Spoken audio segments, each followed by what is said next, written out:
Army Men 2 for the Game Boy Color is a direct sequel to the first Army Men game. But unlike the Game Boy Color port of that first game, this one isn't a particularly faithful adaptation of the PC version. It still keeps a few of the iconic scenes, and the main points of the story are still there, but whereas Army Men on Game Boy Color was a slimmed down version of the PC game, Army Men 2 on Game Boy Color is more of a based-on situation, rather than a faithful adaptation. You play as Sarge in the quote-unquote real world, where everything is gigantic because you are literally just a toy soldier.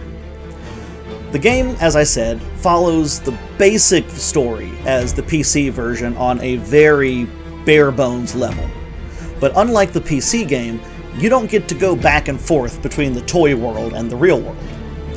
That said, there are 3 or 4 environments you get to play in, and each of those are pretty well done. You fight in the front yard of a house, on the kitchen cabinet of the house, in the basement, or maybe a toy room.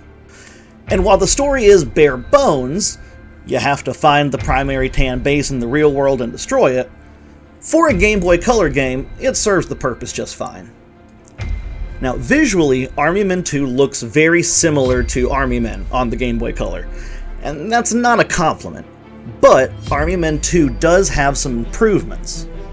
The graphics are a little bit more attractive, and the environments are a lot more detailed.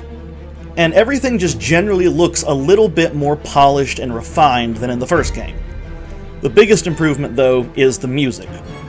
Just like how the Army Men 2 on PC had infinitely better music than Army Men 2 on Game Boy Color is a step up, at least.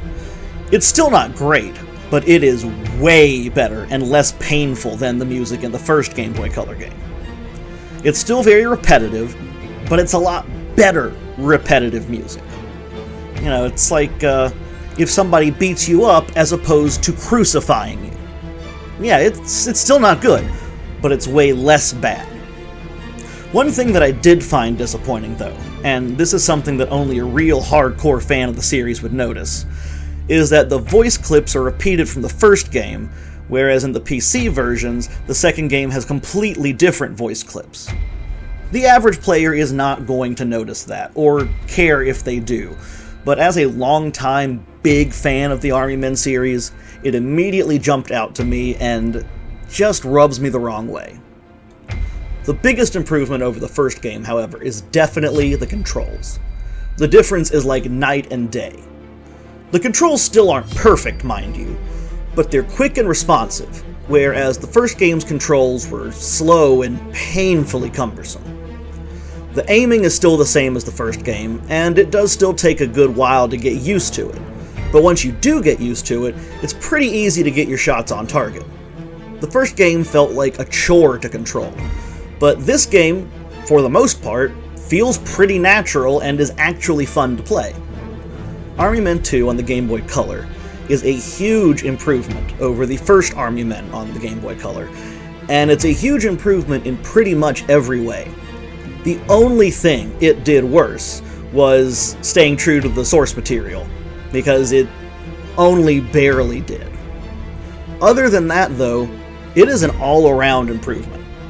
The sound design is much better, the visuals are noticeably, even if a little better, and the control is significantly better. I could not recommend Army Men on the Game Boy Color to anyone, but I actually would recommend Army Men 2 on the Game Boy Color. I wouldn't pay more than $5 for a cartridge.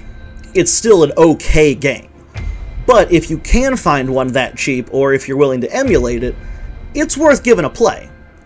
It's not an amazing game, mind you, but it's fun, and it is a huge step up from its predecessor, and definitely one that any Game Boy Color enthusiast needs to check out.